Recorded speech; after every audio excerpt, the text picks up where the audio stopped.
대통령 취임 100일 되던 날 대통령은 기자회견을 했고요. 어리버리 검찰총장을 대통령으로 만들었던 당돌한 당대표 30대 당대표 이준석은 자기 당을 상대로 소송전을 벌였습니다. 전세값과 집값을 내리는 큰 성과를 거두었다. 이게 지금 대통령의 자화자찬 말이었는데요. 그 말을 하고 나니 사람들이 아니 도대체 대통령이 무슨 일을 했기에 그런 말을 하십니까? 이렇게 고개를 갸웃갸웃거렸습니다. 게다가 고용, 노동, 연금 개혁을 강구하겠다. 대통령이 일성을 했죠. 그랬더니 여소야대 상황에 지지율도 20%대인 대통령이 어떻게 그 어려운 일을 하겠다는 뜻이냐. 와, 이거는 정말 너무 어렵다. 이해가 안 된다. 이런 반응들이 쏟아져 나왔습니다. 게다가 기자회견이라는 이름이 무색하게 질문이 허용된 매체는 그동안은 계속해서 대통령에게 우호적인 기사를 쏟아냈던 매체들이 위주였죠. 뉴시스, 채널A, 머투, 환경TV, 이투데이 이런 곳이었습니다.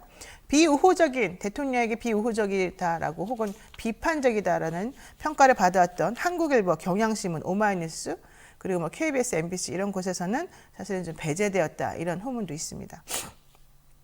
더욱이 기자회견장에 딱 그 사진 찍힌 걸 보니까 노트북이 없는 거예요. 야, 여러분 노트북 없는 기자 생각이 되십니까?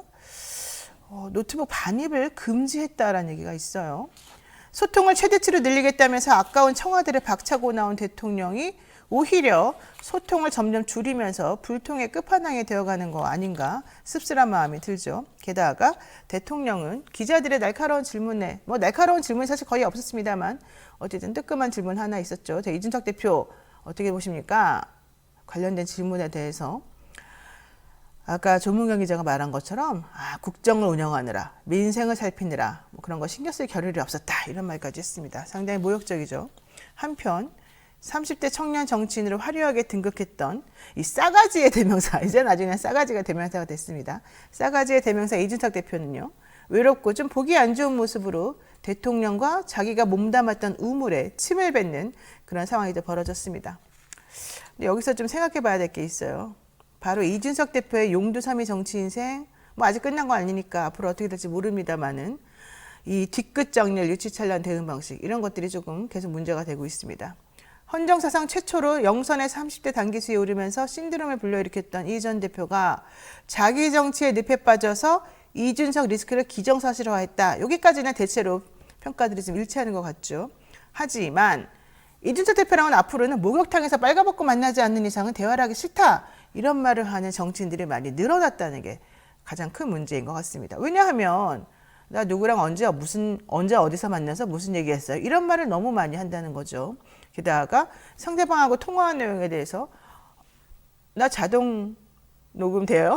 라고 말하면서 상대방의 동의 없는 통화 녹취를 공개하기도 하지 않습니까? 무서워서 만날 수는 있겠습니까? 무서워서 말할 수는 있겠습니까? 지난번에 이준석 대표하고 대통령 간에 뭔가 좀 딜이 있지 않겠느냐, 여지가 있지 않냐, 대통령이 품을 수도 있지 않냐 이런 얘기 나왔을 때에도 한쪽에서 들려오는 소리는 아니 만나서 무슨 말을 하면 그 말이 다시 뻥튀기가 돼가지고 어떻게 돌아올지 모르는데 무서워서 말 한마디라도 하겠어요? 이런 반응을 제가 들었거든요.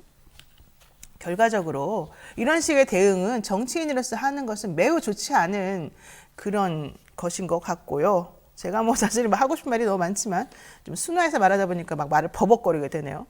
또 이 부적절한 폭로를 너무 난무하고 있는 모습 상당히 좋지 않고요. 더더군다나 지난번에 13일 날 기자회견 하면서 양두구 물론 연장선상에 있는 말이었으니까 할 수 있는 말이기도 합니다만은 대통령을 개고기에 비유하는 건 좀 너무 심했다. 이런 생각이 들었습니다.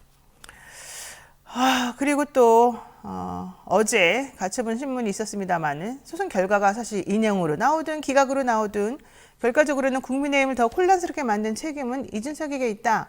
이 말을 사실은 우리가 부인할 수가 없는 상황이 됐죠.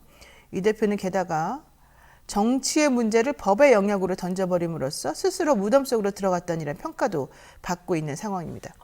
인생에서 가장 힘든 시기에 어떤 선택을 해야 될지 어떤 선택이 올바른 것인지 누가 알겠습니까?만은 그래도 앞으로 정치를 하겠다는 사람이라면 그냥 사람하고 사람 사이에 조금 민망하지 않고 좀 무난하게 살겠다라고 하는 사람이라면 이런 식의 대응은 좀 자제하고 좀 더 세련되고 진정성 있는 그런 대응을 하는 것이 맞지 않았을까?